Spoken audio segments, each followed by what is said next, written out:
Oh man. Take us on a journey, David. No, a journey. What time did we start today? 1 or yesterday? Well, time has no meaning at this point. I know. But if we want to talk about time, this project, to give a background to a lot of things, goes way back. Jeez, when did it start? So we met on the set of Bear Tips. Bear Tips. You played Bruno the bear. Well, don't give the secret away. Yeah. Don't give the secret away. Surprise. It's him every single time. Did you bring this project up at that point? No, that was the thing. It was weird. When we met, I didn't say to myself, oh, I'm going to shoot a documentary in Ethiopia with this guy. I had a dinner with some colleagues and some mentors before I moved to Providence for grad school. And where was this meeting? It was at Ted's Bulletin in Washington, D.C. Okay. It was this really nice restaurant that makes their own Pop-Tarts. I love it. Wow. Yeah, it's delicious. And the milkshakes are amazing. The details you remember. Oh yeah, because it was free. So I was like, I might stacking them up. Might get a Pop-Tart. So they said, David, what do you want to do with your time in grad school? Like, we were really happy to have you working with us. I said, I'm gonna go learn how to be a better actor, and I want to make a film. I think very visually, and images excite me. So I want to explore that and not let myself off the hook in that regard. So. Fast forward into grad school. I moved to Providence a few months after that meeting, August 1st, by myself in my apartment. Had nothing to do, and I got an email saying, we need someone for this PSA. It's free, but you'll be working with professional equipment. I said, I need practice. Let's go. Oh, I see how that comes full circle. Yeah, so I showed up at, 10 o'clock, 11 o'clock? Yeah, it was dark down by the med school. So dark. That was the first thing you ever did with Brown? Or with the video side of things, I guess, right? Well, that was not the first on-camera thing I'd ever done. Oh, okay. But because for the record, I did not get any email whatsoever. I just heard word of this sort of happening. And that's what they told me. Yeah. So I'm sitting there like, 10 o'clock, time's ticking. They're like, sorry, we're keeping you waiting. You're such a trooper. I'm like, y'all are not paying me. But hey, I need this experience, Wow, bold. I mean, I didn't say that outright. I was just right. It was in your head. Okay, I'm here sitting with my shaved head. And so they kept hyping you up. They kept, oh man, the guy that's playing Bruno, he just embodies it. And then it happened, and in between takes, we would just talk. And you were just really zen about everything. Like I'm sitting here in my head, I'm like, if they don't let me out of here by 2 p.m., oh my God. What do you got to do? It's not like I had anything to do. I had a whole month the stress of just wanting to get it over with. Exactly. Interesting. Nah. But it was a really great learning experience. We've saved a lot of people's lives with that video. I don't Bear tips. You gotta taking the world by storm, taking YouTube by storm. Yeah, 100-something views. I'm a lot of those views. But from this project comes, man, essentially this. I mean, we ran into each other a few times at the gym, and then I said, I have a project for real. Let me get your email. And I would love to know your thoughts on that end. Yeah, well, the way you pitched it, especially learning about your own Ethiopian heritage, and I have told this to a lot of different people about. I'm such a firm supporter of people's me search, not research, but me search projects that help define who they are and help them learn more about their history, heritage, and ancestry. So when you talked about going back to Ethiopia, learning about your own Ethiopian heritage, I was like, you need to do that. If you think someone like me or someone with my skill sets could or should be involved, lead on, good sir. But I was just a firm supporter of like people pursuing projects that resonate with them rather than like, I want to make Transformers 3. Yeah, 17. I want to make something crazy. Like, yeah, we all want to, but like the most enriching stuff, the projects that come from you, resonate with who you are. Yeah, and the thing is, like, I didn't believe that. Like, I thought you were like feeding me a bunch of lines, and you just didn't want to work with me because I was an amateur. Like, that's what was running through my head. I was like, man, I have no producing experience. I have no filmmaking experience on a broader scale than home videos with my Kodak ZI-8. Right. So I thought, wow. Like you picked the right guy to say, you're not really going to do this. I mean, you didn't say that, but for me, it was like, I have to keep going. And that was the greatest thing. After our first meeting at Louis, you texted. Classic. I mean, it became a class. I was like, this is my kind of guy. I don't have to go to like duck and bunny to no, to like please give it to me. him. Yeah. Give me a greasy diner. I'm like, yes, eggs and bacon. That's right. And A minimum of 6 eggs. minimum every time. And you said, stay diligent, keep fighting the fight. And I thought, yeah, that's just a life thing, man. Yeah. Like, and I mean, yeah, that was huge for me. Oh, right on. So it just made me go, even if I don't work with this guy, like he's got a good energy about him, you know? Yeah, I mean, people can totally develop projects however they see fit. Yeah. So that's what was my perspective on things. And there's a lot of hurdles that you had to overcome along the way, probably from your own personal struggles to even launching the fundraiser, which kind of got word for things. And I remember you ran a campaign, a solid like month-long campaign, which resulted in the culmination of like, we did it. Yeah. Which was crazy. Early January 2016. It was crazy. My mom reached out to me about that, and I said, my Indiegogo is only like halfway funded. I was flipping things. I was saying like, you know, we have sponsorships. We have this. We have a dollar for dollar matching grant, which we didn't. I just raised $3,000 through. No, interesting. Through a dinner that my mom made, or she had asked someone to help make, and she paid for that. Right on, dinner. Mom. Yeah, I was like, Mom, come on, Mom. Yeah. And after she did that, we raised all this money, and I was like, how do I double this? You know? Right. But it was fine because we found cheap plane tickets. Right.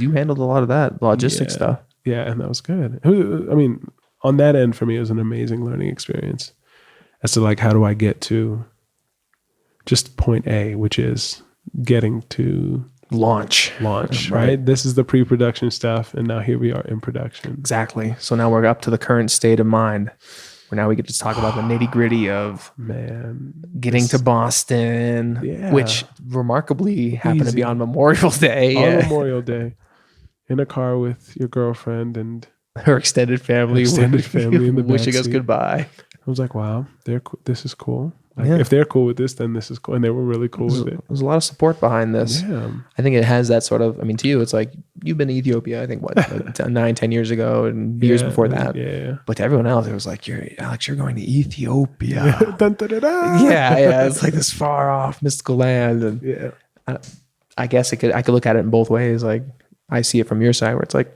we're just kind of going to see like a land that he's familiar with or has ties to. Exactly. But to everyone else, it's like, I'm going to hack through some sort of jungle, experience and like, oh man, sleeping in a tent or something. Right. I mean, even on my end, I mean, I didn't know what to fully expect. I mean, I had pictures of where we would stay, but I didn't know. Yeah, but I mean, Boston was quick, 20 minutes. Right. Frankfurt, the maze at Frankfurt. The guy who stopped you at Boston, I think about when I'm ever tired here, what did he say? He said, I've been looking for you. Oh, you're the second coming. Yeah. I was just like, at first I was a little nervous. He's like, we've been looking for you. And I was like, this TSA guy is like going to pull me aside. Dangerous. And like, dump out my bag and, find wires and equipment of microphones and like, think it's some sort of bomb. And then he goes, the second coming's here. Yeah. And I was like, right on, that long hair is helping you. Long hair and a beard. Saving you. Exactly. And then where did we go? Ended up in Frankfurt and Germany. We got searched. We got our bags searched. I got the royal pat down. It was a borderline massage. I thought they were gonna keep you for a while. Like I was out there waiting. I was like, ooh, he's getting pat down. You ready to get popcorn? Just start sitting down watching the show, this guy. Let me go to McDonald's.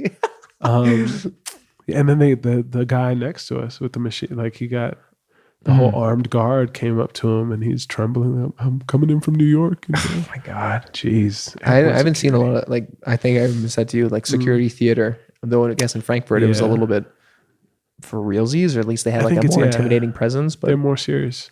I think a lot of that airline stuff is just like nonsense. Maybe it's because I was like, I'm not doing anything wrong, but well, I think with like bombings in Paris and Brussels for them, it's like, and because they're now under like the European Union and things like that, it's more of like we're not just protecting Germany now, like we are protecting this whole united front. But security theater in the sense of like, are things more secure because they're patting down everyone, or does it give the feeling of security because they're taking the diligence to like ruffle up people's days and make grandma take off her shoes. And True. it's like, come on. Are things really safer because of this, or is it just more of a pain in the butt for everyone to go through? Right. For that feeling of security. Yeah. And then like how much of it is fear mongering and how much of it is actual like evidence based. Totally. Security. I think there's in Israel, they're like the most secure airline or airport around, and they have 7 layers of security before you get on your plane. Yeah. But to the average goer, you don't see any layers of that security. There's people like at the front gates watching certain people. There's people like, where is this again? I think Israel. Yeah, they have the most secure like airline without any scanner, without any X-ray machine, without any pat downs. Wow. Their security team is just on point at like sniffing out like curious behavior. Arguably, some people could say it's like profiling. They're like profiling people. It's like, oh, sketchy dude over there with his shifty eyes, white, black, brown, like whatever. But like they're just looking for people with shifty eyes, and maybe profiling plays like a key or something. But to think about that level of security as opposed to like Joe Schmo TSA agent, like goon with a badge on is gonna like, next, like go through the scanner. Like it's just a job to that guy. He's not militarily trained at all. True. But the things we got to go through. I mean, and again, like the death of one person, affects all people.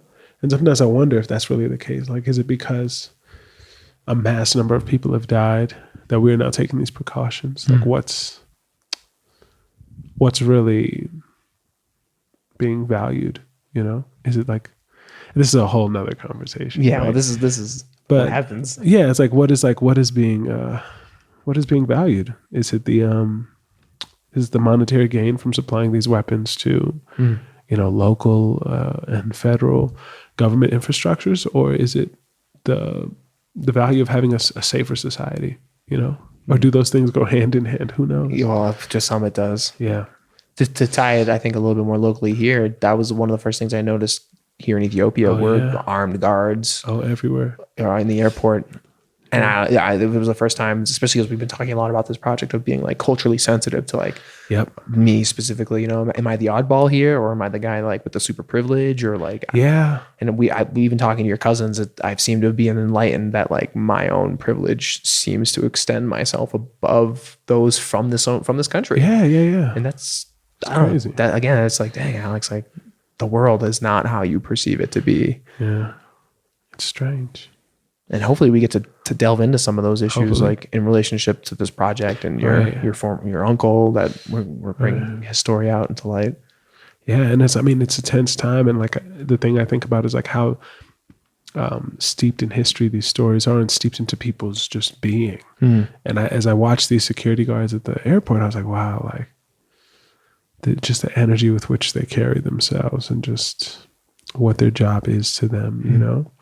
It's interesting. I mean, you're giving kids guns. Like, not all these people are super trained military officials.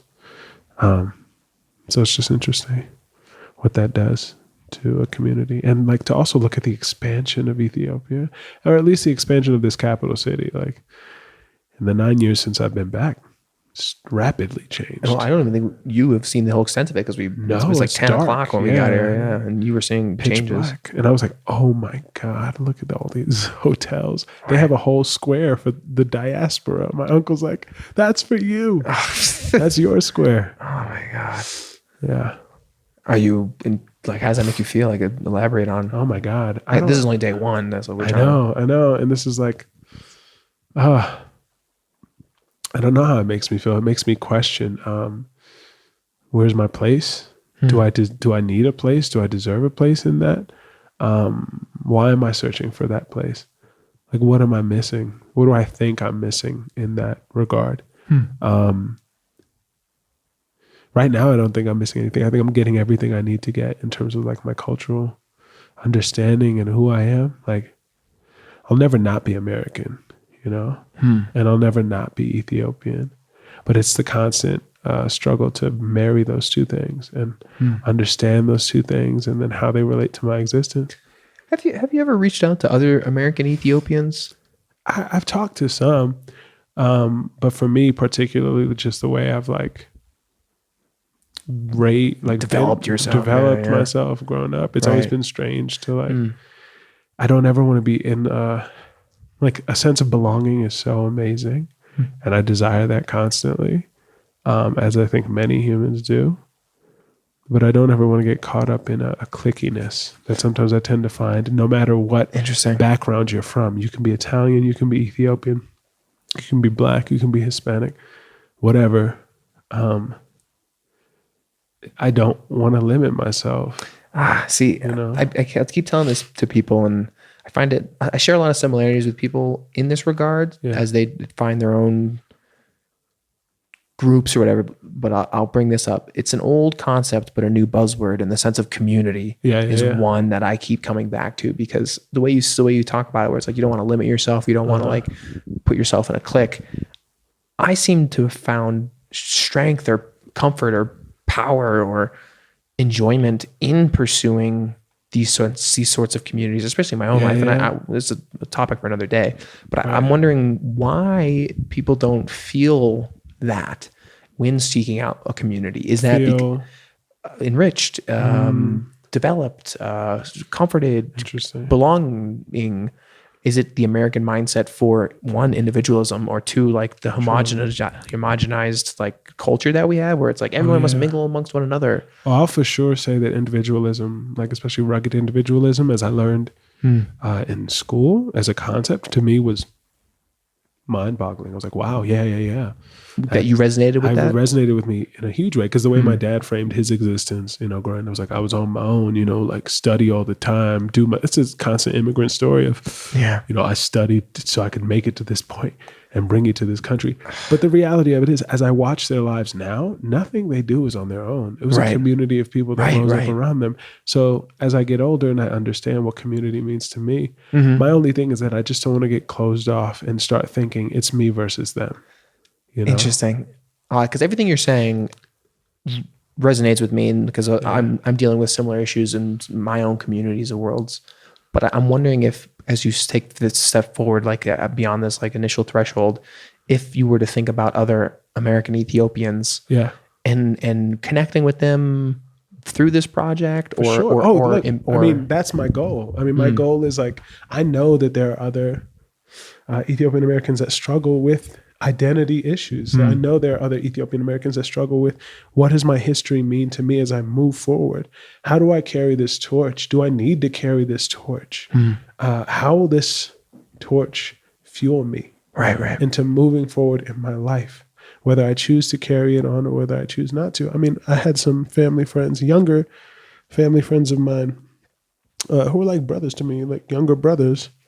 And I was applying to grad schools and I was going to quit. I was like, why should I do it? Like, there's no place for me as an Ethiopian-American in these, American grad schools. They don't have anyone that looks like me. I've never seen it. I've never met an Ethiopian-American that is going to grad school. Once I started going, I started meeting others that were already there. There's one girl that recently graduated from USC. And there's a gentleman that's out at UCSD getting his MFA. And so they're there, right? And so my lack of awareness is one thing, but then the other thing is, like, how do we put these people in positions to say, there you are, I can aspire to that, right? Like, you don't have to just be a doctor or an engineer or whatever. And so these kids that I knew came up to me while I was in the midst of applying. We're having like a get together where it's like, we're talking about your career opportunities. And I'm the only artist on that panel. Stand strong. Yeah. Right. And they came up to me and they said, man, what you're doing is really brave. These two younger high school, college age students, the family friends of ours. Of Ethiopian descent. Ethiopian-Americans. Logistically, I've been saying American Ethiopians, you've been saying Ethiopian-Americans. Do you think there's a difference between the two? American Ethiopians. I think that's just how the hyphenate has been arranged throughout history. So that's the way I arrange it. I just bring it up semantically because the way you kind of describe yourself, you're like an American first, but you're also Ethiopian. So like if you say American Ethiopian, to me that's like I'm raised in America and I have Ethiopian descent, as opposed to I'm an Ethiopian-American where I am from Ethiopia, but now I'm an American. Or like well, the way I hear American Ethiopian is as if you were raised in Ethiopia and now you're an American Ethiopian as opposed to an Ethiopian Ethiopian. Interesting. I just bring it up semantically. Yeah. That is interesting. So they said, I mean, you're really brave for doing what you do. And I thought, brave for what? Like, I'm just going after what I'm just living my life. what I want. And then I thought, well, wow, like how few kids do that. How close was I to like rip up my applications and not do it? Because I thought there was no one ahead of me. See, this is the one, that me search aspect, and two, that idea of like embrace the community, because there are others out there. Exactly. Don't be worried about like locking. I won't speak for you or to you, but like for those out there, I'd like to think, don't feel like you're locking yourself away from everything else by being in this community. Draw strength from the community that exists, but two, also try to enlighten those that aren't aware of the community and grow the community. Right. At least this is what I tell myself in my work. I mean, like for me, it was interesting. As I look back in college, a girl invited me to join the ESA, which was the Ethiopian Student Association. And I snapped. I was like, why should I join them? What can they do for me? And, brutal. You know, because all I had heard, and I wish I had gone and experienced it, but all I had heard was they're cliquey. They don't, I heard a lot of naysayers from people that were from the outside who didn't try to go do it. Right. And it's just, it's silly. It's silly to have had that mindset. But now as I get older, it's like, man, I am Ethiopian. I am American. Yeah, undeniable. It's undeniable. It is a part of who I am. Exactly. It's not all of me and the end all. Your total embodiment, right? But I can still exist in that and still be free. Like it is it's not going to trap me. When you say cliquey, would you equate that to elitist? Yeah, I mean, all cultures have that, and I see it, and I see it because I grew up in it. Right, like we'll only associate with the people who drive BMWs. Right. We'll only associate with the people in a certain tax bracket. Interesting. Or even the people who are in a lower tax bracket stop associating once others move up in a tax bracket. You've witnessed this. Yeah, I've seen it in my own family. Like people think my parents, because they move up financially, right. Oh, they're too good for us, and it's like. Everyone's going to think that across all cultures. Yeah, you can't please them all. You can't please them all. But it's just like, I see that and it hurts. And it hurts because it's like you believe, or at least I believed growing up, because you look like me and because we share the same background, that we're going to have a loyalty to each other. Right. Interesting. And so that's the idea of community that I want to separate myself from. I just want to be in conversation and communication with people that are just willing to be open and accept and embrace and teach and learn from.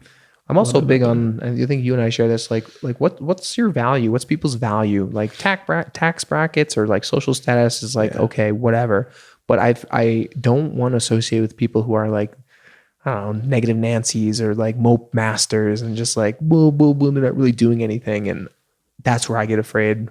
Like, hey man, you're holding me down. You're keeping me back. And like, if I don't say hi to you anymore, it's because your value is like non-existent or maybe that's very judgmental, but it's like I want to be with doers. Right. I want to be with like creators and stuff. I want to be with doers and open-hearted people.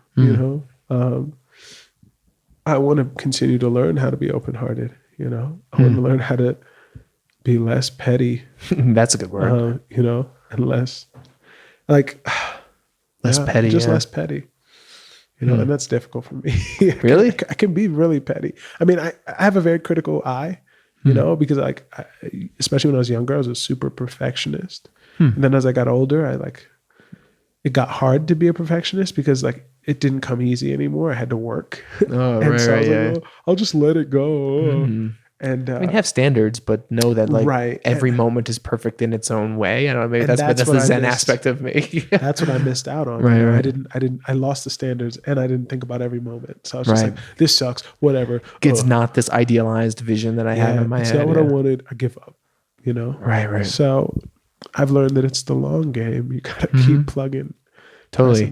Especially with the perspective of the long game, like what you're doing in this moment or what you envisioned you're going to do in the next days, you don't have any idea what the final result's going to be. For sure. So you're collecting, I like to think collecting assets, you're making your best judgments in the moments, and like maybe they come to fruition at a later point, but you can't envision it all. I don't know. Exactly. Like that seems almost defeatist, and it's interesting because I'm a person that does that. Like I make inspiration boards so I can envision my year. Right.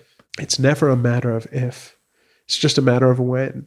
So I set that vision out there, but then it's a matter of just like getting after it. And when it happens, it will happen. Do you have deadlines for things? I've stopped. Making now it's deadlines. Like, now it's like, this is my intention for the year. right? The first time I made an inspiration board, like 2010-ish, like it wasn't really the full thing that I do now. First time I had all these dates. I was like, because everyone said like goals, everything I read, it was that goals have to be numerically defined, you have to be measurable. But then I found once I just started setting intentions, like in 2011, my intention was get a scholarship, get into a main stage show at my school, be a better actor, all these, I threw it out. I throw them out after every year. But I throw them out because you crush them and accomplish them, right? Right. Essentially, like they're done. And I need to re-evaluate who I am for the next year, right? Because I should be changing a little bit at least. And so I did it. It happened, but it didn't happen the way I wanted. I went back and looked. The timeline was way off. Right. The scholarship that I wanted wasn't the one I got, but it still helped, and then it led to another scholarship, which then led to a learning opportunity in Philly, which then led to grad school. It's like, do you look at these boards often, or is it something you create and then like walk away from? I create it and then I post it in my room. But you like check every day, every week, every month? I don't like stare at it every day, but it's in the room. Right. Like my intention is in the room. My desire for who I want to be as a person is in the room with me, so that I'm never like. What influences these things? Do you create them on your own, or do you like model them after? Scripture. I always write a short manifesto of like, this is my desire for who I want to be as a person, as an artist for the next year. Wow. I stopped writing them in 2015, just because everything that I wrote in 2015, I was like, I need to keep going with this. It's not done. Cool. So longer term. It's a longer term. It's not. This one's not going to take a year anymore. Like I'm setting like big boy. Yeah. 3 years, desires. 5 years type stuff. Yeah. And so big boy stuff. Big boy intentions. And so to look at it. Well, oh God, the question. What was your question? Do you look at these boards often, or? Oh yeah. So how do I set them up? Was also the question. I just write a short manifesto. I find quotes online. I keep a document on my computer it's like 30 pages now of just quotes that I really like. I scour those quotes, see what resonates with me in the moment, put a handful of them on the thing, and then I write a set of intentions. And if I want, I put an image next to them. So for this most recent one, it's like a better actor. I put a scene that I really liked, an image of a scene that I really liked from a play I saw in DC, and I put that there. I want to transform my body, so I put a picture of someone who resembles the type of body and type of athleticism I want to have. A picture of a father hugging their child, just that I want to spread that kind of love into the world. Right on. So those things are there. And then quotes. I have a quote from my dad that he gave me before grad school that was, fill your mind with positivity so that when the negative comes in, you have something to take it out with. I'm paraphrasing. But for me, it was just a simple quote. But it was like, constantly gird your loins, like constantly reinforce yourself with. Right. Positivity and can-do attitude. Yeah. It's I need to keep instilling. Because even when your body goes, right, like your mind is still there, and that's the key to a lot of this. Yeah. And geez, our minds have been definitely like flogged or fragmented during our adventures and trips here with time frames changing and planes, and a lot of that is like mentally taxing. Certainly physically taxing as well, because I don't know if the human body is supposed to sit in little cubicles, little chairs. Like guys like us, I thought it was out there.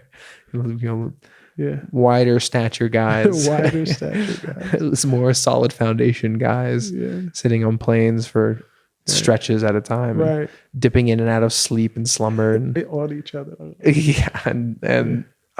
Those are the things that I think stop a lot of like people from adventuring, is long treks or the uncomfortableness of things. So the uncomfortableness of the long term. The fear of the long term, because there's a lot of unknown in that. And that's a hard thing for me to get behind. Like even before, I was scared out of my mind, scared. Well, we overcame, and now I think we're getting to a point where we're probably going to cash it in for the night.